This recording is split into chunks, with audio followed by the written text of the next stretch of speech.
Our soil is one of the few still fertile on this planet. Keep running! That is how you will survive.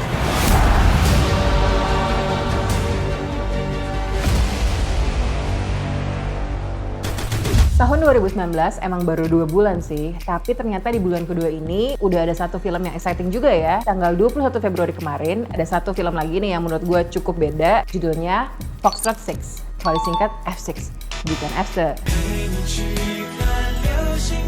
Nah, waktu gue tonton, filmnya ini tuh kelihatannya budgetnya gede banget ya. Udah looknya mahal, pemainnya kelas kakap. Terus dari segi production value, untuk film dengan genre action sci-fi produksi Indonesia, they're not bad at all.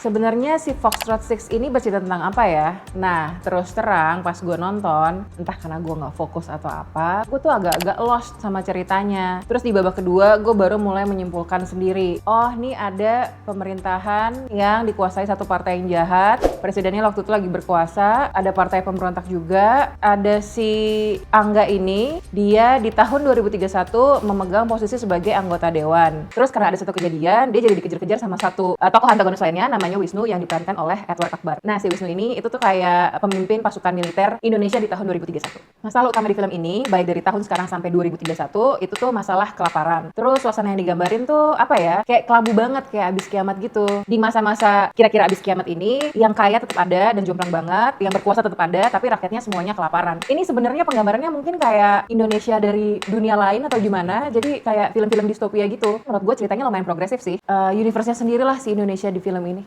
Bingung nggak gue cerita kayak gini? Soalnya gue sendiri udah makin bingung nih. Jadi mendingan lo ikutin ulasan gue setelah ini. Yang gue suka, untuk ukuran film lokal, kualitas film ini tuh menurut gue sangat gak kalah sama kualitas film Hollywood. Emang sih gak semua looknya itu sharp, tapi masih oke lah. Gue suka sama art desainnya, kostumnya, senjatanya. Terus CGI-nya menurut gue tuh lumayan halus, ya sekitar 70% lah, sisanya masih agak kasar. Tapi ya udah, meremin aja. Yang juga patut kita acungi jempol adalah kualitas acting para pemainnya. Mereka tuh semuanya solid, tapi terutama adalah Oka Antara, dan ada Vin Putra, Julie Estelle, sama Edward Akbar. Ini yang gue highlight ya, karena menurut gue porsi dialog mereka kayaknya lebih banyak dibanding sama pemain-pemain lain. Dan dialog-dialog mereka ini juga mengandung banyak unsur emosi gitu. Jadi kalau adegan tuh emosional, tapi aktingnya jelek kan berasa ya. Nah, mereka ini bisa dengan sangat watak memainkan karakternya, sampai guenya juga terikut kebawa emosi, terutama sama Edward Akbar. Alert the party. The congressman is now an enemy of the state.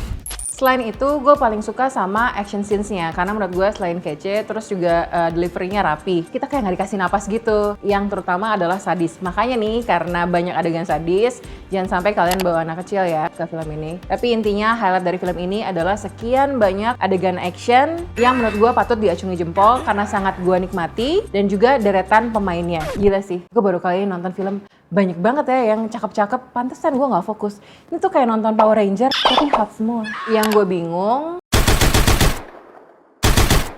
gue ngerti sih mungkin film ini mau dijual ke pasaran luar, tapi kenapa ya sefilm ini tuh full berbahasa Inggris? Kenapa nggak pakai subtitle aja? Why? Tapi gue harus akui, penggunaan bahasa Inggris di film ini tuh bener-bener luas sih. Jadi kalau kita kebiasaan nonton film Hollywood, ya pemilihan katanya, cara mereka ngumpat, cara mereka marah itu kayak lo nonton film Hollywood aja sih. Jadi memang taste-nya Hollywood banget. Tapi kata sutradaranya sih dengan soul Indonesia. Tapi tetap aja bisa pakai subtitle. Kekurangannya buat gue nih,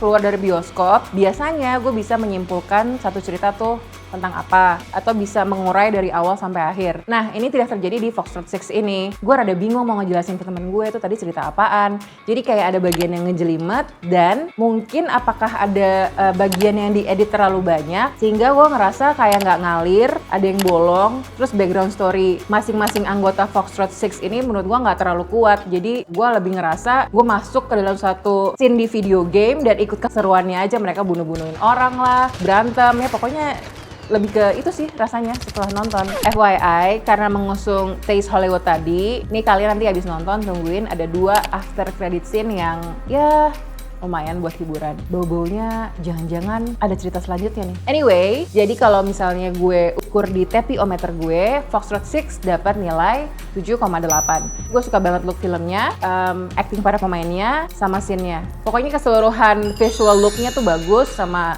delivery acting-nya. Tapi ceritanya menurut gue harus dimatengin lagi biar lebih ngalir, biar orang-orang tuh pada mudeng termasuk gue. Atau mungkin gue harus nonton ulang ya?